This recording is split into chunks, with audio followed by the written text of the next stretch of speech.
अगर आपने 3 साल से किसी भी लोन की, एनबीएफसी कंपनी की अनसिक्योर्ड लोन की किस्त नहीं भरी है, तो आपके साथ क्या क्या हो सकता है और आपके अधिकार क्या हैं 3 साल के अंदर अंदर अगर आपके पास कोई भी दिक्कत परेशानी हो रही है या फिर आपका लोन एनपीए में जाने वाला है या एनपीए हो गया है। सभी भाइयों को ज़रूरी है इस वीडियो को देखना। इस वीडियो में हम आपको पूरी जानकारी देंगे, क्योंकि लोगों के मन में डर है कि भैया मुझे जेल हो जाएगी या फिर मेरे ऊपर कोई कानूनी कार्रवाई कर दी जाएगी। तो इसमें हम आपको पूरी जानकारी स्पष्ट रूप से बताने वाले हैं। अगर आप चैनल पर नए हो तो चैनल को सब्सक्राइब कर देना, वीडियो को एक लाइक कर देना, जितना हो सके शेयर करना उन लोगों को जो इस समय या तो डिफ़ॉल्ट होने वाले हैं या हो चुके हैं। और हम रोज़ाना अपने चैनल पर लाइव स्ट्रीमिंग भी करते हैं। लाइव स्ट्रीमिंग के माध्यम से हम लोग आप लोगों से बातचीत करते हैं ताकि आपके साथ जो भी दिक्कत परेशानी चल रही हो उसका हल निकाला जा सके। और कुछ लोग हमसे पर्सनली भी बातचीत करना चाहते हैं। पर्सनली बातचीत करने के लिए आपको हम अपना नंबर जो है कमेंट में पिन कर देंगे ताकि आप हमें संपर्क कर सके, अपनी अपॉइंटमेंट बुक कर लीजिएगा। भाइयों, अगर आपने किसी भी एनबीएफसी कंपनी से, क्रेडिट कार्ड से या किसी बैंकिंग से आपने पर्सनल लोन या अनसिक्योर्ड लोन ले रखा है, उसके बारे में जानकारी देंगे। जैसे मान के चलें एक लोन का अमाउंट है 2 लाख रुपए और उसकी पेनल्टी चार्ज बढ़ा के जो कि 6-7 लाख रुपए कर दिया है बैंक ने। क्योंकि हाल ही में कुछ मेरे पास एक सब्सक्राइबर ने बताया कि जो उसका अकाउंट था उसने 3 साल तक, मतलब कि 3 साल तक उसने 1 रुपया भी पे नहीं किया। देखो, मैं आपको पूरा तरीका बताने वाला हूँ। ये मत सोचिएगा आपका 5 साल का लोन है तो 3 साल के बाद आपका जो है अकाउंट को रद्द कर दिया जाएगा या फिर आपके अकाउंट को बिल्कुल ख़त्म कर दिया जाएगा। ऐसा नहीं है। अगर आपके लोन का टाइम पीरियड 1 साल का है, अगर आपके लोन का पीरियड 1 साल का है, मतलब मान के चले आपने लोन को 2023 में लिया और 2024 में उसकी किस्त ख़त्म होनी है, और 2024 में जब आपने अकाउंट को बिल्कुल आपने 2023 में ही आपने उसकी किस्तें देनी बंद कर दी। जब आप उसकी किस्तें देने बंद कर देते हैं 92 डेज़ के बाद आपके अकाउंट को एनपीए कर दिया जाता है बैंक के द्वारा। एनपीए का मतलब है कि बैंक को आपके द्वारा किसी प्रकार से प्रॉफिट नहीं मिल रहा बैंक को, और वो आपके साथ अब कानूनी कार्रवाई कर सकती है। कानूनी कार्रवाई किस प्रकार बैंक कर सकती है? आपको तमाम तरह के नोटिस भेजकर, जो नोटिस भेजे जाते हैं बैंक के द्वारा, सबसे पहले आपको एनपीए में जाने के बाद आपको एक रिमाइंडर नोटिस बैंक के द्वारा प्राप्त किया जाता है आपके पास, जो कि आपको ईमेल के माध्यम से भी दिया जा सकता है और आपके पास बाय पोस्ट भी भेजा जा सकता है। उसके बाद जो है आपके पास डिमांड नोटिस भी आ सकता है। इसी प्रकार आपके पास आर्बिट्रेशन का नोटिस भी आ सकता है। अगर आपने चेक दे रखा है तो 138 का, अगर आपकी ईसीएस चालू है तो 25 का जो है बैंक मुकदमा कर सकती है। तो भाइयों, अब इसमें क्या आपको जेल जाना पड़ेगा?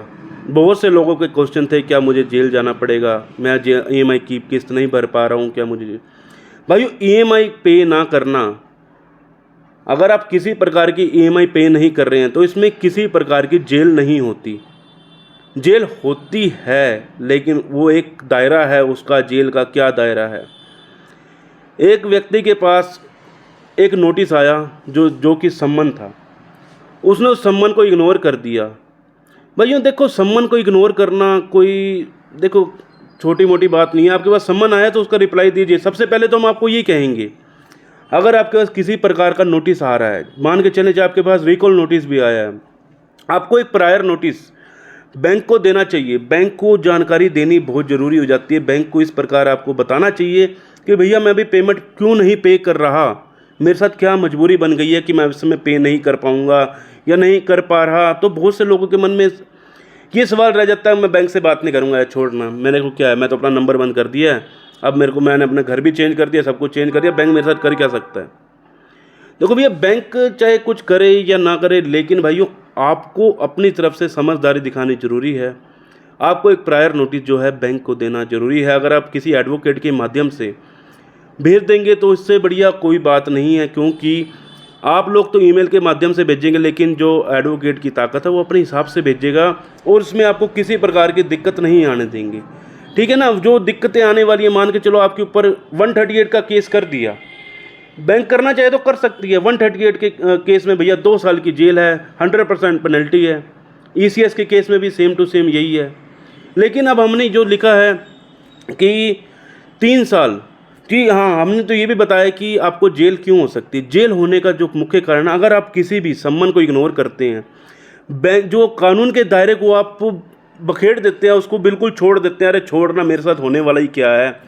तो भाइयों, कानूनी जो कानून का जो चल रहा है ना दायरा, कानून के दायरे से कभी भी आप पीछे मत हटिए। कानून के हिसाब से चलेंगे तो आप बच सकते हैं, पूरी तरह से बच सकते हैं, इसमें किसी प्रकार की दिक्कत नहीं होने वाली। अगर आपके पास कोई सम्मन आया है, कोई नोटिस आया है, तो बैंक को एक नोटिस अपनी तरफ से भी भेजिए, ताकि बैंक को पता चले कि आपकी मजबूरी क्या, आपके साथ दिक्कत क्या बनी हुई है। ठीक है। अब कुछ हाल ही में एक क्लाइंट के साथ क्या हुआ, मतलब एक सब्सक्राइबर के साथ क्या हुआ, उसका 2 लाख रुपए का लोन था।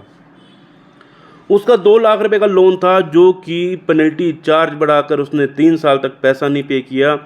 पेनल्टी चार्ज बढ़ा के उसका 3 साल के बाद उसका 8.5 लाख रुपए उसका अमाउंट कर दिया। और अब वो परेशान, करूं तो करूं क्या। उसको अपने पता ही नहीं था कि उसे करना क्या चाहिए। उसने क्या करा, इधर उधर से पैसा इकट्ठा करके, क्योंकि उसके पास सम्मन आया था सीधा, उसमें लिखा हुआ था डायरेक्ट कि आपको जेल हो सकती है। तो भैया जेल हो सकती है, और देखो डर के मारे तो बंदा पता नहीं क्या क्या हाथ पैर मारता है, कुछ ना कुछ करता ही है। तो भैया हर किसी के फैमिली परिवार है, वो सोचता है कि भैया मुझे जेल होगी तो मेरे बच्चे रुल जाएंगे या मेरी फैमिली रुल जाएगी, इसलिए उसने क्या करा, इधर उधर से पैसा लेकर उसने दे दिया। लेकिन उसका जो लोन था पिछले 2 साल पहले ही राइट ऑफ हो चुका था। यार सीधी सी बात है, अगर उसका 2022 का लोन था, उसने पे नहीं किया। जब उसने पे नहीं किया, 1 साल का उसका दायरा था, वो दायरा जब पूरा कंप्लीट हो गया, तो बैंक, अब सीधी सी बात है, जब आपका अकाउंट 3 महीने में एनपीए चला जाता है, आपका अकाउंट जैसे 3 महीने में एनपीए जाता है, तमाम तरह के नोटिस बैंक आपको भेजता है। उसके बाद आपका 9 महीने, मतलब जिस दिन आपका लोन पहला अमाउंट ईएमआई जब आपकी मिस हुई थी, उसके बाद से लेकर 9 महीने तक अगर आप किसी प्रकार से ईएमआई पे नहीं करते, आपके अकाउंट को टोटली राइट ऑफ कर दिया जाता है। वो राइट ऑफ का मतलब क्या होता है, आपका जो खाता है लेजर से डिलीट कर दिया जाता है। लेकिन बैंक अपना पैसा कभी नहीं भूलता। अब ये मत सोचना कि बैंक अपना पैसा भूल जाएगा, क्योंकि उसने आपका जो डाटा है थर्ड पार्टी को सेल कर दिया है। 9 महीने के बाद आपका डाटा थर्ड पार्टी को बेच दिया जाता है। उसके बाद तमाम तरह से रिकवरी एजेंट आपको परेशान करना और तमाम तरह से आपके साथ दिक्कतें, परेशानी देना। तो भाइयों, इसके लिए आपको सबसे बढ़िया आपको एक सलाह देना चाहता हूँ कि भाइयों, अगर आपको इन बखेड़ों से बाहर निकलना है, सबसे पहले तो बैंक को भेजो प्रायर नोटिस। प्रायर नोटिस भेजने के बाद बैंक आपको अगर किसी प्रकार का आर्बिट्रेशन का नोटिस भेजती है, देखो आर्बिट्रेशन में क्या होता है, मध्यस्थता होती है, एक रिटायर्ड जज और आप और तीसरा बैंक, तीनों बैठ के एक मध्यस्थता करते हैं कि भैया आप लोग हमारे साथ सेटलमेंट कर लीजिए या फिर आप पूरा पे कर दीजिए, किस प्रकार आप करना चाहते हैं, इसमें मध्यस्थता होती है। अगर आप नहीं जा सकते, अगर आप आर्बिट्रेशन में नियुक्त नहीं हो सकते, तो एक ऑब्जेक्शन पत्र भी आपको भेजना जरूरी होता है बैंक को। क्योंकि आर्बिट्रेशन में क्या है भैया, अगर लोगों के मन में एक डर बना रहता है, मेरा अवार्ड पास हो जाएगा, मेरे घर की ये चीज़ ले जाएंगे, मेरे घर की चीज़ ये ले जाएंगे, वो ले जाएंगे, ऐसा कुछ नहीं है। आप एक ऑब्जेक्शन लेटर भेज दीजिए बैंक को, उसके बाद आपके साथ किसी प्रकार की दिक्कत नहीं होने वाली, कोई भी आपका अवार्ड पास नहीं होगा। क्योंकि जो कानून है, कानून के हिसाब से चलना है, कानून के हिसाब से आपको किसी प्रकार की दिक्कत नहीं आनी। अब उसके बाद आपके पास अगर 138 का केस लग जाता है, चेक बाउंस का या फिर 25 का, तो एक एडवोकेट के माध्यम से एक नोटिस भेजना जरूरी हो जाता है कि भैया इस समय मेरे साथ ये परेशानी है, ये दिक्कत है, इस कारण मैं पे नहीं कर पा रहा। देखो दिक्कतें हर किसी के साथ है, आप अकेले नहीं हो ना, इसमें बहुत सारे लोग फंसे हुए हैं। कई लोग चेक दे देते हैं या कोई ईसीएस चालू कर देते हैं, तो बहुत से लोग परेशान हो जाते हैं। लेकिन अगर आप कानून के हिसाब से चलेंगे तो आपके साथ बहुत कुछ ठीक होने वाला है। अब आपके साथ एक और भी प्रावधान है आपको जो बैंक ने दे रखा है भैया, वो सेटलमेंट का प्रावधान है। सेटलमेंट का जो प्रावधान है भाइयों, वो हर एक बैंक, चाहे वो कोई भी एनबीएफसी बैंक है, कोई भी क्रेडिट कार्ड का या फिर आपके पास किसी प्रकार का बैंकिंग का, हर एक का एक समाधान निकाला जाता है सेटलमेंट के द्वारा। सेटलमेंट एक्ट में क्या कहा जाता है, अगर आपका कोई भी लोन है, अगर आप उसकी ईएमआई नहीं दे पा रहे हैं और किसी प्रकार से दे ही नहीं पा रहे हैं, वो बिल्कुल ख़त्म हो चुकी है, मेरे पल्ले कुछ भी नहीं है, अब देखो मेरे को करना तो करना ही क्या है, मेरे पास तो कुछ बचा ही नहीं है, 1 लाख का लोन है और आपको सेटलमेंट करवानी है, तो सेटलमेंट भी बड़े प्यार से हो जाती है। बैंक आपको 3 महीने के बाद तमाम तरह के नोटिस भेजता है।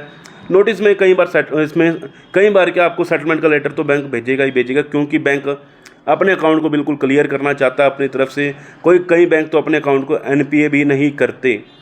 एनपीए ना करने का कारण भी यही है कि बैंक की जो स्थिति है, एनपीए ज़्यादा बढ़ने के कारण उनकी स्थिति ख़राब हो जाती है और सीधा आपके अकाउंट को राइट ऑफ कर देते हैं।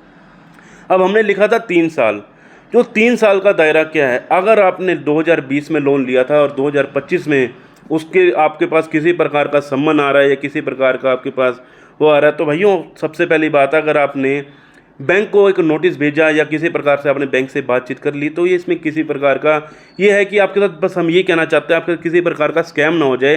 3 साल के बाद आपका जो अकाउंट को बिल्कुल रद्द कर दिया जाता है। कोई भी अगर कोर्ट में भी आपकी फाइल जाती है तो उसको भी रद्द कर दिया जाता है, ठीक है, क्योंकि वो आपका अकाउंट पिछले कई सालों से 3-4 साल हो गए, तब तो उन्होंने एक्शन लिया नहीं, अब क्यों एक्शन ले रही है बैंक? तो उसके बाद बैंक एक्शन नहीं ले सकती, ठीक है। बस ये है कि भाइयों एक ही चीज़ बोलूँगा, सेटलमेंट करवा के अपना फ़ारग हो जाएं, टेंशन लेने की ज़रूरत नहीं है। उम्मीद करता हूँ आप लोग सेटलमेंट करवा कर फ़ारग हो जाएंगे। लेकिन एक चीज़ का ध्यान रखना, सेटलमेंट के बाद कभी लोन नहीं मिलेगा। सेटलमेंट के बाद कभी लोन नहीं मिलेगा। दुनिया कहती है सेटलमेंट के बाद मुझे लोन मिल गया, मुझे लोन मिल गया। आपकी किस्मत थी, आपको मिल गया, लेकिन भाइयों सेटलमेंट के बाद लोन नहीं मिलता। उम्मीद करता हूँ भाइयों आपको जानकारी पसंद आई होगी, समझ आई होगी, समझना ज़रूरी था।